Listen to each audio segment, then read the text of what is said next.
Muy bien, ¿cómo están? Un cordial saludo para todos. En esta semana veremos ejercicios sobre índices de precios. Veamos el primer ejercicio, que dice así. Supongamos que una familia consume solo dos bienes, arroz y arriendo de su vivienda. En el año 1 consume 50 libras de arroz, que cuestan $4 cada libra, y paga un arriendo anual de $600. En el año 2, el precio del arroz sube a $5 por libra y el arriendo anual sube a $630.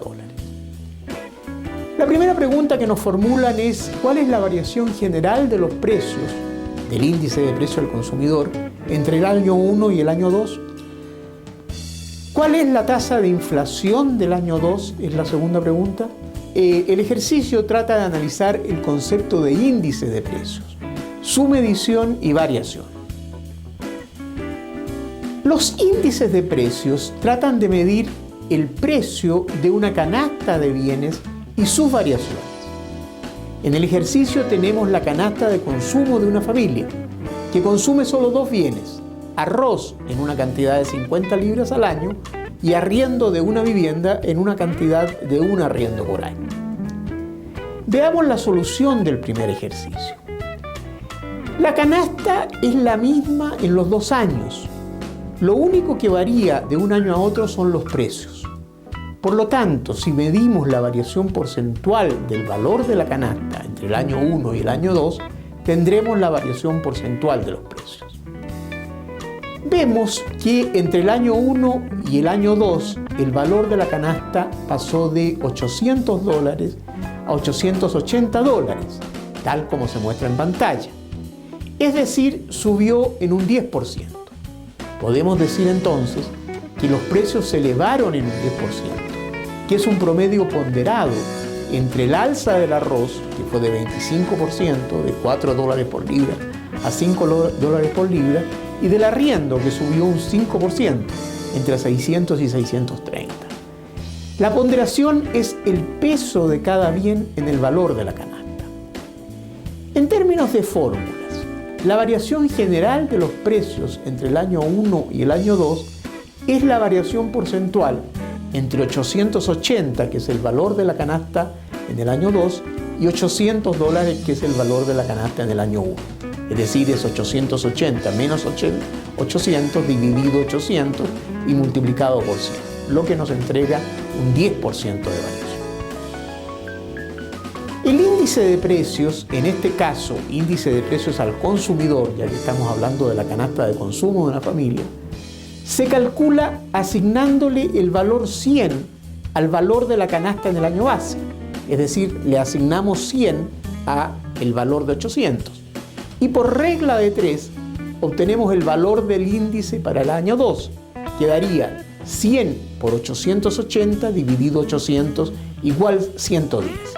Es decir, nuestro índice de precios al consumidor valdría 100 el año 1, que podemos llamar también año base, y 110 el año 2. Calculando la variación porcentual, ¿no es cierto?, entre los dos índices, entre 110 y 110, tal como nos muestra la fórmula, obtenemos el 10% de variación o inflación de esta canasta de bienes. Veamos el segundo ejercicio. Tomamos el ejercicio anterior y suponemos que la familia de nuestro ejemplo gana $1.000 anuales en el año 1, que es el año base, y que este valor se mantiene en el año 2, es decir, el año 2 vuelve a ganar $1.000. ¿Cuál será el valor real de su ingreso al finalizar el año 1 y al finalizar el año 2? ¿Cuánto tendría que ganar la familia al término del año 2 para tener el mismo poder adquisitivo que el año 1?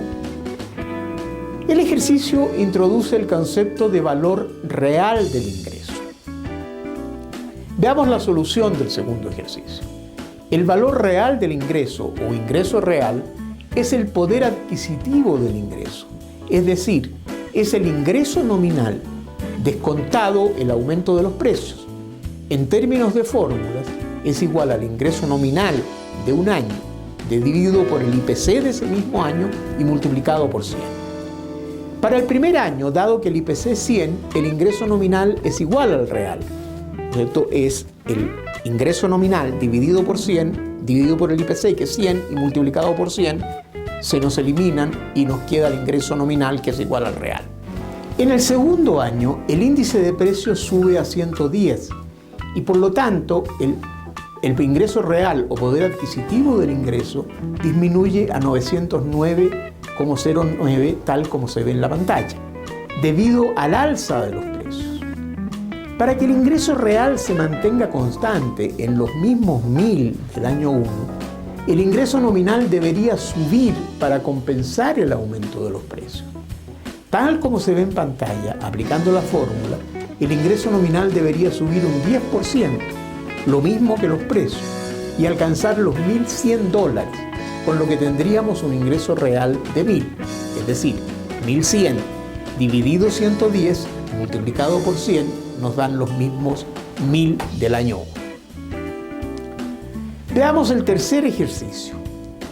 Con la siguiente información que está en pantalla, determine en primer lugar la inflación anual a octubre del 2009, en segundo lugar determine la inflación acumulada a abril del 2009, en tercer lugar determine la inflación del mes de noviembre del 2009. El ejercicio trata de aclarar tres conceptos sobre el índice de precios que son bastante utilizados: la inflación anual, el primero; la inflación acumulada, el segundo; y la inflación mensual, el tercero. Veamos la solución del tercer ejercicio. La información que nos entregan es una tabla con meses y años y el IPC correspondiente a cada mes y año. Veamos el primer concepto, la inflación anual. Corresponde a la variación porcentual del índice de precios al consumidor de un mes determinado respecto del IPC del mismo mes del año anterior. Respecto a la pregunta concreta que nos hacen en el ejercicio, debemos comparar el IPC de octubre del 2009 con respecto al IPC de octubre del 2008 y calcular su variación porcentual.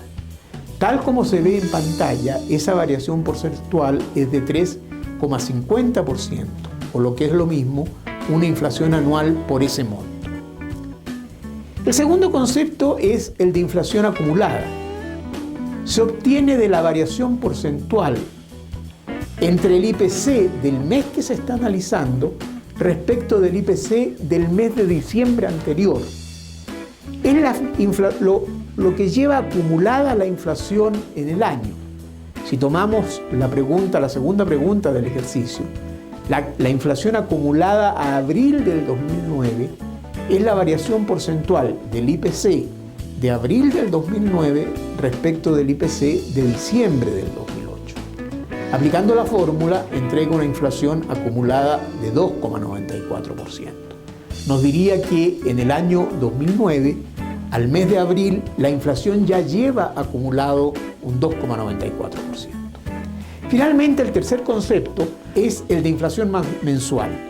Se obtiene de la variación porcentual del índice de precio al consumidor del mes que se está analizando respecto del IPC del mes inmediatamente anterior. Respecto a la pregunta en concreto del ejercicio, la inflación mensual de noviembre del 2009 es la variación porcentual del IPC de noviembre del 2009 respecto del IPC de octubre del 2009.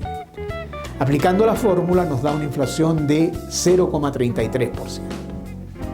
Veamos el cuarto ejercicio, que dice lo siguiente: complete los datos de la siguiente tabla, utilizando la información proporcionada. El ejercicio intenta aclarar los conceptos de PIB nominal, PIB real y deflactor del PIB. En la tabla nos entregan algunos datos de PIB nominal, PIB real y tasas de variación de ambos conceptos, tasas de variación anual, para el 2010, 2011 y 2012. Lo primero es aclarar el concepto de deflactor del PIB. El deflactor del PIB es un índice de precios correspondiente a la canasta de bienes que componen el Producto Interno Bruto.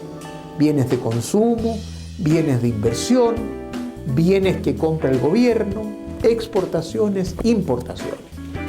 La variación de precios de ese conjunto de bienes es el deflactor del PIB. El deflactor del PIB se obtiene dividiendo el PIB nominal del año por el PIB real de ese mismo año multiplicando por 100. En pantalla aparecen las fórmulas básicas. En pantalla aparece ahora la tabla completa.